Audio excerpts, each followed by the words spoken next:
आता हे तांदळाचं पीठ जे भिजवलेलं आहे तर त्याला असं एवढ्या कन्सिस्टन्सीने पातळ करून घ्यायचं आपण. आणि त्याला मस्त ऑइल करून घ्यायचं किंवा ऑइल लावून घ्यायचं.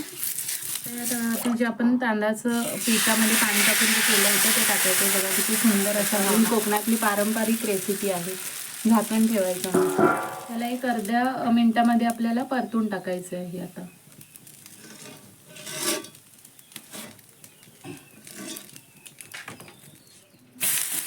हां बघा आता हे घावना पलटला आहे. चुलीवरचे घावणे खाण्याची मजाच काय वेगळी आहे. मी तुम्हाला आईने एवढे घावणे बनवून रेडी केलेले आहेत बघा.